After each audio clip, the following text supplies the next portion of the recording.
बिस्मिल्लाहिर्रहमानिर्रहीम। उस्ताद Khalid Mahmood PK of बुरे वाला दी तरफों तमाम दोस्तों नूं, जिन्ने भी दोस्त मेरे वीडियो देख रहे हैं, इन्हां सारे दोस्तों नूं मेरी तरफों अस्सलाम वालेकुम जी। दोस्तों, अज का जिहड़ा मौजू बना रहा ना, मैं टिप एक बहुत अच्छी कबूतर परवरिश, जिहड़े कबूतर सब तो पहले असी खुडियां चों कढ़दे हैं उड़ाउण वास्ते,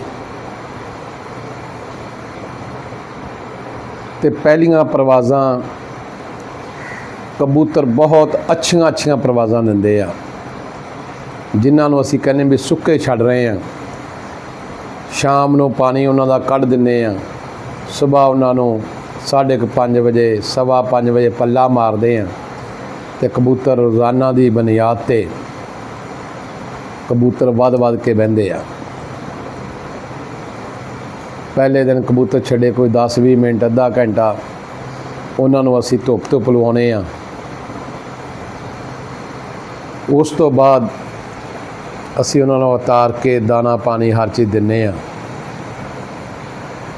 जदों चौथी पंजवीं प्रवास ते कबूतरां नूं छड्डदे आ, कबूतर 10-11 बजे 12 बजे 11:30 बजे तक चले जाते आ। ते कई दोस्त उस्ताद जिन्हां दा तजर्बा घट हुंदा ते पुछ पछा के काम करदे आ, वो बहुत जल्दी कबूतरां नूं हत्थ नाल पानी देना शुरू कर देंदे हैं कि जिहड़ा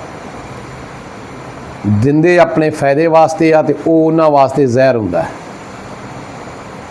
कि कबूतरां नूं सुबह छड्डदे आ खुशक करन वास्ते भी उन्हां दे जिस्म जिहड़े खुशक हो जाण, जिहड़ा उन्हां दे जिस्म दे विच पानी हैगा वो असीं खुशक कर दईए। कुंदियां च जिहड़ा पानी हुंदा वो खुशक हो जावे, मुलैम कुंदे हो जान, बरीक हो जान, कबूतर जदों उड़दे आ उन्हां ते वज़न ना पवे कुंदियां ते, वो असीं ख़त्म कर रहे हुंदे आ। ते दोस्त जिहड़े आ वो उन्हां नूं पानी हत्थ नाल सरिंजां नाल देना शुरू कर दिंदे आ भी इन्हां कोल खुराक हैगी आ, ते ये खुराक दे जरिए पानी देवांगे ते हज़म होनी आ। दोस्तों, इंसान अपने तो तुसी एक मिसाल ला लो कि पानी की तलब होवे ना, पानी की तलब होवे ते सानू 2-4 किले दूर भी जाना पै जाए जां हमसाया तो मंगना पै जाए ते असी मंग के पी लैने आ। तो कबूतर बेज़बान हुंदा है, इन्हें अपनी मर्जी नाल एक अद्धा सीसी, एक टुपकी जां अद्धा सीसी पानी पीना है। असी उन्होंने 30 सीसी दी सरिंजां भर के देनियां शुरू कर दिंदे। जिहड़ी कबूतर परवाज़ वधा रहे हुंदे आ, वो परवाज़ वो कम करनी शुरू कर दिंदे, फौरी तौर पर काम करने शुरू कर दिंदे। जिथे वो 12-12:30 बजे तक चले गए सी, 1 बजे तक चले गए सी, वो परवाज़ घटा के ते 1 घंटे ते आ जाते। उड़ना ही नहीं महसूस करते भी असी उड़ना भी हैगा, कि जिहड़ा असी उन्हां ज़्यादती कर रहे हुंदे आ पानी दी जां खुराक बना के दे के जिहड़ी छड्ड रहे हुंदे आ, वो उन्हां नूं खुराक भी सही तरीके करना नहीं बना के दे रहे। वो कबूतर वापस प्रवास ते आ जाते। फिर दोस्त उस्तादां नाल दोस्तां नाल मशवरे करते आ कि दोस्तों यार पहले कढ़े कबूतर तो बड़े चंगे उड़ते सी, हुण कबूतर जिहड़े यार प्रवास घटा गए, इन्हां दा की करिए। फिर मुख्तलिफ दोस्त अपनी अपनी राय दिंदे कि दोस्तों जिस वक्त आदमी नूं प्यास लगी होवे ना, आदमी नूं प्यास लगी होवे, उन्हें खुद पानी पीना होवे तो वो अद्धा गिलास पी लूगा, पौना पी लूगा, 1 पी लेगा अपनी प्यास के मुताबिक। तो जे अगर असी भी बेज़बान होइए ਸੇ ਸਾਡੇ ਉੱਪਰ ਸਾਡੇ ਮਾਲਕ ਬੈਠੇ ਹੋਣ ਤੇ ਉਹ ਬੰਦੇ ਨੂੰ ਕਹਿਣ ਵੀ ਇਹਦੇ ਹੱਥ ਪਿੱਛੋਂ ਬੰਨੋ, ਫੜੋ ਤੇ ਜੱਗ ਲੈ ਕੇ ਸਾਡੇ ਮੂੰਹ ਦੇ ਵਿੱਚ ਦੀ ਦੋ ਕੁ ਟਕਾ ਲੰਘਾ ਦੇਣ, ਸਾਡਾ ਜਿਸਮ ਜਿਹੜਾ ਵਾ ਪਾਣੀਓਂ ਪਾਣੀ ਹੋ ਜਾਏਗਾ, ਭਰ ਜਾਏਗਾ, ਸਾਡੇ ਕੋਲ ਤੁਰਿਆ ਵੀ ਨਹੀਂ ਜਾਣਾ। ਚੱਲਣਾ ਤੇ ਬੜੀ ਦੂਰ ਦੀ ਗੱਲ ਆ, ਭੱਜਣਾ ਬੜੀ ਦੂਰ ਦੀ ਗੱਲ ਆ। ਤੇ ਕਬੂਤਰਾਂ ਨੂੰ ਜਦੋਂ ਅਸੀਂ ਨਲਕੀਆਂ ਦਾ ਪਾਣੀ ਦਿੰਦੇ ਆ, ਉਹਨਾਂ ਦਾ ਵੀ ਇਹੀ ਹਾਲ ਹੁੰਦਾ। ਜਿਸ ਵਕਤ ਤੱਕ ਕਬੂਤਰ ਨੂੰ ਪਾਣੀ ਨਾ ਚਕਾ ਲਈਏ, ਉਨੀ ਦੇਰ ਤੱਕ ਦਿਨ ਦੀ ਰੋਸ਼ਨੀ 'ਚ ਪਾਣੀ ਦੇਣਾ ਐਵੇਂ ਆ ਜਿਵੇਂ ਜ਼ਹਿਰ ਦੇਤੀ। ਉਹਦੇ ਅੱਗੇ ਕਰੋ, ਪੀਂਦਾ ਤੇ ਠੀਕ ਆ, ਨਹੀਂ ਤਾਂ ਪਿੱਛੇ ਕਰ ਲਓ। ਜੇ ਤੁਹਾਡੇ ਕੋਲ ਨਹੀਂ ਟਾਈਮ ਹੈਗਾ, ਕਿਸੇ ਮਰਤਬਾਨ 'ਚ ਪਾ ਕੇ ਸਾਈਡ 'ਤੇ ਰੱਖ ਦਿਓ, ਉਹਨੂੰ ਤਲਬ ਹੋਏਗੀ ਉਹ ਪੀ ਲੇਗਾ, ਨਹੀਂ ਤਲਬ ਹੋਏਗੀ ਨਹੀਂ ਪੀਏਗਾ। ਤੇ ਕਬੂਤਰ ਤੁਹਾਡਾ ਜਿਹੜਾ ਨਾ ਖਰਾਬ ਨਹੀਂ ਹੁੰਦਾ।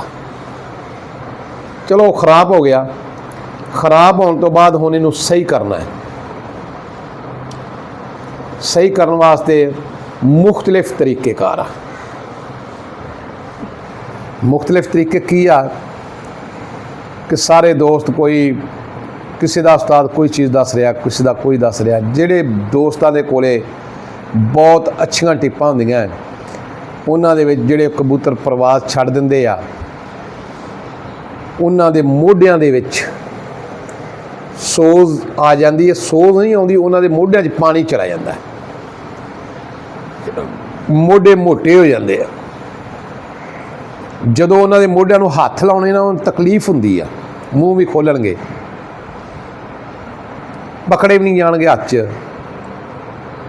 ਉਸ ਵਕਤ ਉਹਨਾਂ ਨੂੰ ਸਭ ਤੋਂ ਪਹਿਲੇ 2-4 ਦਿਨ ਨਾਗਾ ਵੀ ਦਿਓ। ਉਹਨਾਂ ਕਬੂਤਰਾਂ ਨੂੰ ਬਰੂਫੀਨ ਤੇ ਪੈਨਾਡੋਲ ਦਾ ਸਿਰਪ 2-3 ਦਿਨ 2 ਕੁ ਦਿਨ ਉਹਨਾਂ ਨੂੰ ਇਸਤੇਮਾਲ ਕਰਾਓ। ਫਿਰ ਉਹਨਾਂ ਨੂੰ ਸੁੱਕੇ ਛੱਡਣਾ ਸ਼ੁਰੂ ਕਰੋ 5 ਵਜੇ 5:30 ਵਜੇ। ਲੇਕਿਨ ਪਾਣੀ 5 ਵਜੇ ਉਹਨਾਂ ਦਾ ਕੱਢ ਦਿਓ, ਬਾਹਰ ਕਰ ਦਿਓ। ਲੇਕਿਨ ਜਦੋਂ ਕਬੂਤਰ ਉੱਡ ਕੇ ਆਉਂਦੇ ਆ, ਉਹਨਾਂ ਨੂੰ ਅੱਧਾ ਘੰਟਾ ਦੇਖਭਾਲ ਨਾ ਕਰੋ, ਉਹਨਾਂ ਦੀ ਛੱਡ ਦਿਓ ਜਿੱਥੇ ਹੁੰਦਾ ਅੰਦਰ। ਉਹਨਾਂ ਨੂੰ ਜਦੋਂ ਵੀ ਪਾਣੀ ਖੁਰਾਕ ਤੋਂ ਬਾਅਦ ਜਾਂ ਉਹਨਾਂ ਦਾ ਜਿਸਮ ਪੂਰਾ ਕਰਨਾ ਹੋਵੇ ਤੇ ਕੋਸਾ ਪਾਣੀ ਦੇਣਾ ਹੈ। ਖੁਰਾਕ ਤੋਂ ਬਾਅਦ ਵੀ ਉਹਨਾਂ ਨੂੰ ਕੋਸਾ ਹੀ ਦੇਣਾ ਹੈ। ਉਸ ਤੋਂ ਬਾਅਦ ਨਾਰਮਲ ਪਾਣੀ ਉਹਨਾਂ ਦੇ ਅੱਗੇ ਰੱਖ ਦਿਓ। ਇਨਸ਼ਾ-ਅੱਲਾਹ ਤਾਲਾ ਕਬੂਤਰ ਖਰਾਬ ਨਹੀਂ ਹੁੰਦੇ। ਤੇ ਜਿਸ ਵਕਤ ਐਸੇ ਕਬੂਤਰਾਂ ਨੂੰ ਜਦੋਂ ਤੁਸੀਂ ਦੇਖਿਆ ਵੀ ਇਹ ਪਾਣੀ ਚਕਾਉਣਾ ਹੈ, ਪਾਣੀ ਇਹਨਾਂ ਨੂੰ ਚਕਾਉਣਾ ਹੈ, ਤੇ ਸਭ ਤੋਂ ਪਹਿਲੇ ਉਹਨਾਂ ਨੇ ਉਸਤਾਦਾਂ ਨੇ ਦੱਸਿਆ ਹੁੰਦਾ ਜੋ ਵੀ ਸੂਰਤ ਹਾਲ ਕਬੂਤਰ ਦੇ ਵਾਸਤੇ ਪਾਣੀ ਉਬਾਲ ਕੇ 2 ਘੰਟੇ ਪਹਿਲੇ, ਘੰਟਾ ਪਹਿਲੇ ਰੱਖਣਾ ਚਾਹੀਦਾ ਹੈ। ਉਸ ਪਾਣੀ ਦੇ ਵਿੱਚੋਂ ਪਾਣੀ ਜਿਹੜਾ ਵੀ ਪਹਿਲੇ ਦਿਨ ਦੇ ਰਹੇ ਹਾਂ, ਨਿੱਘਾ ਜਿਹਾ ਪਾਣੀ ਕਰਕੇ ਵਿੱਚ ਪਾਣੀ ਦੇ ਕਮ ਅਜ਼ ਕਮ 2 ਕਤਰੇ ਸ਼ਹਿਦ ਦੇ ਲਾਜ਼ਮੀ ਪਾਉਣੇ। ਤੇ ਪਾਣੀ ਜ਼ਿਆਦਾ ਮਕਦਾਰ 'ਚ ਨਹੀਂ ਦੇਣਾ। ਪਹਿਲੇ ਦਿਨ ਕਮ ਅਜ਼ ਕਮ ਵੀ ਕਬੂਤਰ ਨੂੰ ਛੱਡਣ ਤੋਂ ਪਹਿਲੇ ਅੱਧਾ ਘੰਟਾ ਪਹਿਲੇ ਪਾਣੀ ਦੇ ਦੇਣਾ। ਤੇ ਉਹਦੇ 'ਚ ਵੀ ਸ਼ਹਿਦ ਦੇ 2 ਕਤਰੇ ਪਾਉਣੇ ਆ, ਜਿਹੜਾ 4-5 ਸੀਸੀ ਪਾਣੀ ਦੇਣਾ। ਫਿਰ ਬੇਸ਼ੱਕ 10 ਮਿੰਟ ਪਹਿਲੇ ਉਹੀ 5 ਸੀਸੀ ਪਾਣੀ, ਸ਼ਹਿਦ ਦੇ ਕਤਰੇ ਵੀ ਲਾਜ਼ਮੀ ਪਾਉਣੇ ਆ। ਤੇ ਬਾਅਦ 'ਚ ਬੇਸ਼ੱਕ 7-8 ਸੀਸੀ ਸ਼ੁਰੂ ਕਰ ਦਿਓ। ਜੇ ਉਹ 4-5 ਪ੍ਰਵਾਜ਼ਾਂ ਜਾਂਦਾ 15-20 ਸੀਸੀ ਪਾਣੀ ਲਿਜਾਣਾ ਸ਼ੁਰੂ ਕਰ ਦਿੰਦਾ। ਤੇ ਕਬੂਤਰ ਨੂੰ ਹਮੇਸ਼ਾ ਦਿਨ ਦੀ ਰੋਸ਼ਨੀ 'ਚ ਕਬੂਤਰ ਨੂੰ ਹੱਥ ਨਾਲ ਪਾਣੀ ਨਹੀਂ ਦੇਣਾ, ਕਬੂਤਰ ਦੇ ਅੱਗੇ ਕਰਨਾ ਹੈ। ਇਨਸ਼ਾ-ਅੱਲਾਹ ਅੱਲਾ ਦੇ ਹੁਕਮ ਨਾਲ ਕਬੂਤਰ ਖਰਾਬ ਨਹੀਂ ਹੁੰਦੇ।